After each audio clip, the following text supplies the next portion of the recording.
بسم اللہ الرحمن الرحیم۔ ناظرین، کہتے ہیں کہ انسان کا مقدر اتنی ہی بار بدلتا ہے جتنی بار انسان اللہ سے رجوع کرتا ہے۔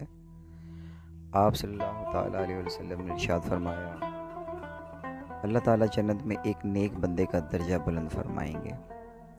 وہ دریافت کرے گا کہ اے میرے رب، میرا یہ درجہ کس وجہ سے بلند کیا گیا؟ ارشاد ہوگا، یہ درجہ تمہاری اولاد کے تمہارے لیے دعائے مغفرت کرنے کی وجہ سے بلند ہو۔ حضرت ابو ہریرہ رضی اللہ تعالیٰ عنہ سے روایت ہے کہ آپ صلی اللہ تعالیٰ علیہ وسلم نے ارشاد فرمایا، جو شخص دن میں 100 مرتبہ کہتا ہے سبحان اللہ و بحمدہ، اس کی تمام خطائیں جھاڑ دی جاتی ہیں، اگرچہ وہ سمندر کے برابر ہی کیوں نہ ہوں۔ آپ صلی اللہ تعالیٰ علیہ وآلہ وسلم نے ارشاد فرمایا، جو کسی مسلمان کو ایسی جگہ ذلیل کرے گا جہاں اس کی عزت کی جاتی ہے تو اللہ تعالیٰ اسے ایسی جگہ ذلیل کرے گا جہاں اسے اللہ کی مدد کی ضرورت ہوگی۔ آپ صلی اللہ علیہ وسلم نے ارشاد فرمایا، تمہارے دنوں میں سب سے زیادہ فضیلت والا دن جمعہ کا دن ہے، بس تم اس دن میں مجھ پر کثرت سے درود بھیجا کرو، اس لیے کہ تمہارا درود مجھ پر پیش کیا جاتا ہے۔ سبحان اللہ۔ امام شافعی رحمۃ اللہ علیہ نے فرمایا، لوگ تمہیں تکلیف میں اکیلا چھوڑ دیں، جان لو کہ اللہ تمہارا کام کا ذمہ خود لینا چاہتا ہے۔ اور کہتے ہیں کہ جو آدمی کل کے دن خدا کی پکڑ سے نہ ڈرتا ہو، آپ آج بھی اس کی شر سے محفوظ نہیں رہ سکتے۔ وہ آج بھی آپ کو نقصان پہنچا سکتا ہے۔ اگر راستہ خوبصورت ہے تو معلوم کرو کہ کس منزل کو جاتا ہے، لیکن اگر منزل خوبصورت ہے تو راستے کی پرواہ نہ کرو۔ ایسے لوگوں کو اپنی ترجیحات میں کبھی شامل نہ کریں جو آپ کو تب میسر ہوں جب انہیں کوئی اور میسر نہ ہو۔ ایسے لوگوں سے ہمیشہ بچیں۔ دولت اور عہدے انسان کو عارضی طور پر بڑا کرتے ہیں، لیکن انسانیت اور اچھا اخلاق انسان کو ہمیشہ بلند درجے پر رکھتا ہے۔ بس اللہ ہی بہترین محافظ ہے اور وہ سب مہربانوں سے بڑا مہربان ہے۔ اللہ کے علاوہ کوئی آپ کو حفاظت میں نہیں رکھ سکتا۔ سبحان اللہ۔ وہ برائی جس کے کرنے سے تیرے دل کو ملال ہو، اس نیکی سے بہتر ہے۔ مصیبتوں میں مت گھبرائیں، کیوں نہ کہ ستارے اندھیرے میں ہی چمکتے ہیں۔ انسان ایک ایسا غافل منصوبہ ساز ہے کہ وہ اپنی ساری پلاننگ میں کبھی بھی اپنی موت کو شامل نہیں کرتا، اپنی موت کو یاد نہیں رکھتا۔ انسان کو اپنے اندر جھانکنا آ جائے تو وہ دوسروں کے احساسات کو بھی سمجھنے کے قابل ہو جاتا ہے۔ لذتوں کو ختم کرنے والی موت کو کثرت سے یاد کرو۔ کنجوس شخص کتنا بد نصیب ہے کہ دنیا میں فقیروں جیسی زندگی گزارتا ہے اور قیامت کو امیروں جیسا حساب دے گا۔ اللہ نے اپنے بندوں پر 3 عنایتیں کی ہیں۔ گندم اور اناج میں کیڑے پیدا کر دیے، ورنہ انسان اسے سونے اور چاندی کی طرح ذخیرہ کر لیتا اور لوگ بھوک سے مر جاتے۔ موت کے بعد مردے کے جسم میں بدبو پیدا کر دی، ورنہ لوگ اپنوں کو دفناتے ہی نہ۔ مصیبت کے بعد لوگوں کو صبر اور سکون دیا، ورنہ ان کی زندگی کبھی خوشگوار نہ ہوتی۔ تو تم اپنے رب کی کون کون سی نعمتوں کو جھٹلاؤ گے؟ کہتے ہیں ہر وقت اپنا تن اور من صاف رکھو، کیا خبر کب اپنے رب سے ملاقات ہو جائے، کب اس دنیا کو چھوڑ کر جانا پڑ جائے۔ علم یہ ہے کہ آپ کو معلوم ہو کہ کیا کہنا ہے، اور حکمت یہ ہے کہ آپ کو معلوم ہو کہ کب کہنا ہے۔ انسان کی پہچان اچھا لباس نہیں بلکہ اچھا اخلاق اور اس کا ایمان ہے۔ بیوی کا آپس میں تعلق، ایک ہوتا ہے کسی کو اپنی طبیعت کے مطابق ڈھال لینا، اور دوسرا ہوتا ہے کسی کی طبیعت کے مطابق ڈھل جانا۔ ان دونوں پہلوؤں میں انداز نرمی اور محبت والا ہو تو تب ہی طبیعتوں میں تبدیلی آتی ہے، ورنہ جھگڑوں کے سوا کچھ حاصل نہیں ہوتا۔ اپنا غم کسی دوسرے کو مت سناؤ، اس سے دشمن خوش، دوست پریشان اور اللہ ناراض ہوتا ہے۔ اللہ کے نزدیک کسی انسان کی عزت جتنی زیادہ ہوتی جاتی ہے، اس کا امتحان بھی اسی قدر سخت ہوتا چلا جاتا ہے۔ حضرت علی رضی اللہ تعالیٰ عنہ کا فرمان۔ جس قوم میں زنا زیادہ ہو جاتا ہے اس میں موت بھی بہت زیادہ ہو جاتی ہے۔ جو قوم ناپ تول میں کمی کرتی ہے اس کی روزی بند ہو جاتی ہے۔ جو قوم ناحق فیصلے کرتی ہے ان میں خون ریزی زیادہ ہو جاتی ہے۔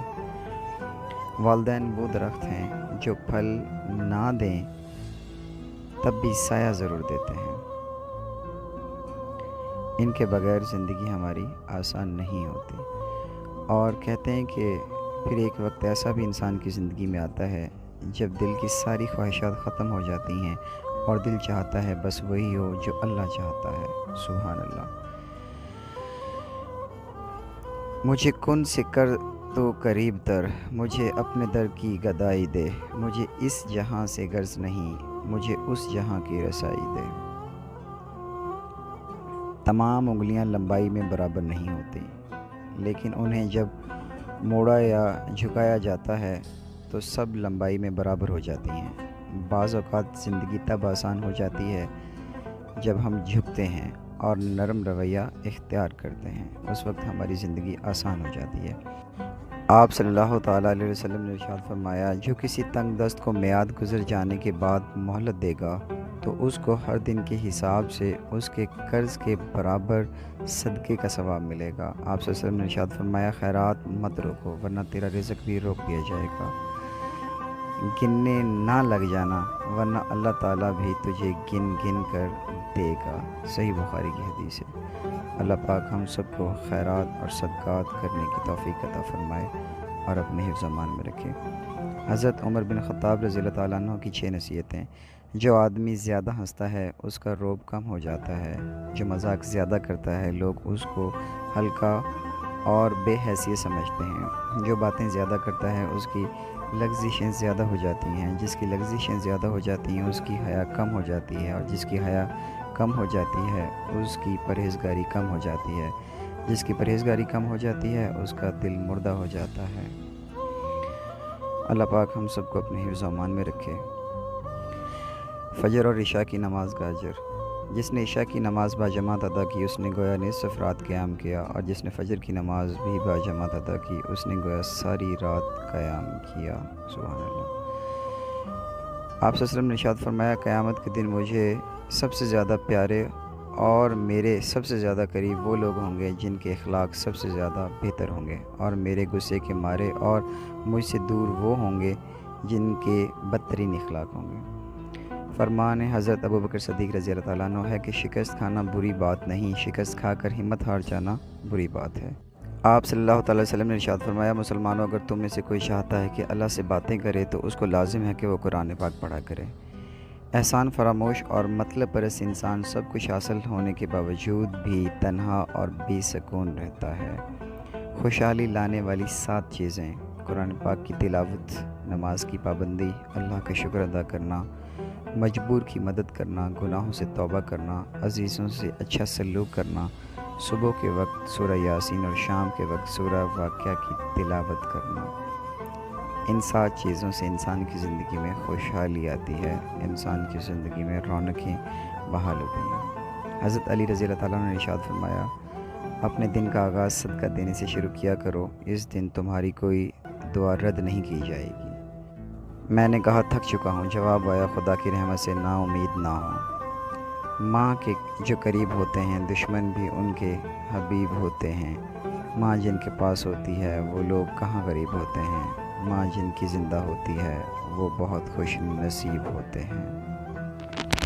ہمیں اپنے ماں باپ کو خوش رکھنا چاہیے، کیونکہ کہتے ہیں کہ ماں باپ کی خوشی انسان کے لیے بہت بڑی نعمت ہے، اور کہتے ہیں کہ جس سے اس کے والدین خوش و راضی نہیں اس سے اللہ بھی راضی نہیں۔ بہترین فیصلہ چاہتے ہو تو سب اللہ پاک پر چھوڑ دو کہ اللہ پاک کی ذات جو آپ کے حق میں کرے گی وہ بہتر کرے گی۔ برا وقت ہمیشہ گزر جاتا ہے، چیزیں ٹھیک ہو جاتی ہیں، بس انسان کا ظرف آزمانا ہوتا ہے اللہ پاک کی ذات میں۔ فجر کی نماز لازم کر لو، کیوں نہ کہ یہ اس دن کے لیے شیطان کے خلاف پہلی فتح ہے۔ اے دیکھنے والے، اپنے رب کے کرم کو دیکھ، جو فرشتے شام کو تیرے گناہ اس کے پاس لے کر جاتے ہیں وہ صبح انہی کے ہاتھوں تیرا رزق بھیجتا ہے۔ سبحان اللہ۔ اپنا غم کسی دوسرے کو مت سناؤ، اس سے دشمن خوش، دوست پریشان اور اللہ ناراض ہوتا ہے۔ اپنا بہت سارا خیال رکھنا، دعاؤں میں یاد رکھنا۔ جزاک اللہ۔